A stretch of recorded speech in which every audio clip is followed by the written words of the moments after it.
In 1989, Ray Kinsella became the face of a specific American anxiety, the fear of aging into a life that never touched greatness. Living among the silent cornfields of Iowa, Ray's life followed a predictable script, until he decided to do something entirely irrational: plow his livelihood to build a baseball diamond. The construction of that diamond serves as a precise metaphorical blueprint for the influence of consciousness over matter. The process begins with a whisper: "If you build it, he will come." This is a thought planting itself in the mind with the clarity of a memory, a sudden intuition that bypasses logic entirely. This idea arrives as a finished vision.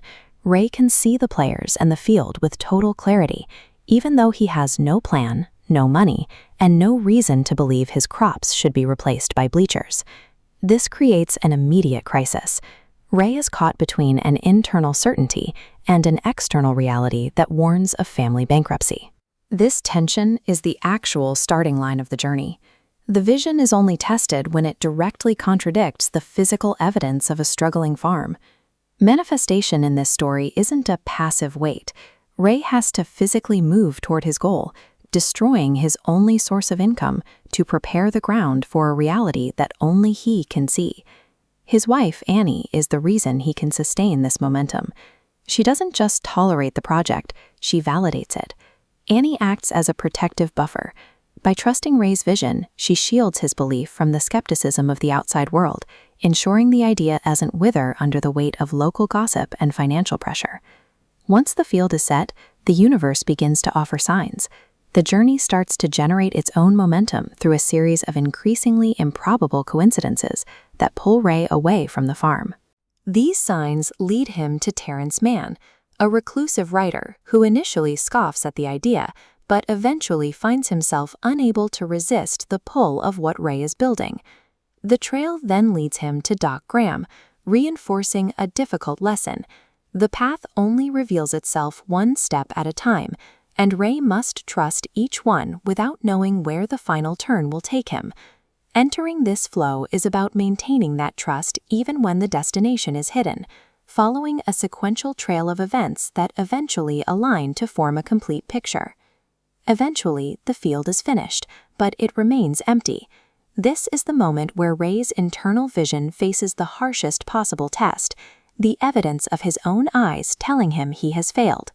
Think of the Iowa cornfield as a particle cloud, pure potential where nothing is fixed. Every possible outcome exists simultaneously, waiting to take shape.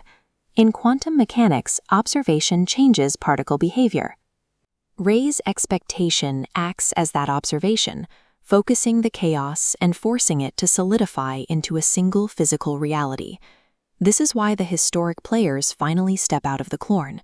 They are the physical evidence of Ray's mental focus collapsing infinite possibilities into a solid game on the grass.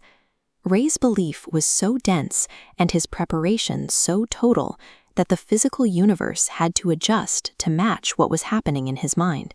The movie suggests that what we call magic is simply the physical world yielding to a mind that refuses to see anything other than its own goal. But as the players take the field, we realize the baseball game was never the primary objective.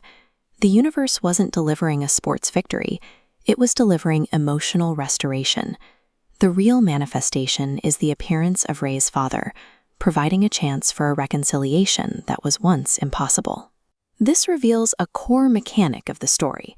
The process accelerates when the goal serves a purpose deeper than simple ego, aiming instead for the healing of a heart or the joy of a community. The iconic image of the endless line of cars arriving at the farm is the final piece of evidence. The material success of the field arrives only after Ray has committed to the emotional work the universe was actually asking of him. Your own unfulfilled potential is that unplowed field in Iowa.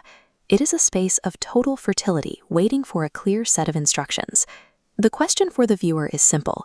What are you refusing to build because you are afraid of what the neighbors will say, or because you can't see the final bank statement yet? You cannot wait for the physical world to give you permission to start. The internal blueprint must be finalized and trusted before the first brick can ever be laid. The universe is an orderly system waiting for you to prepare the ground.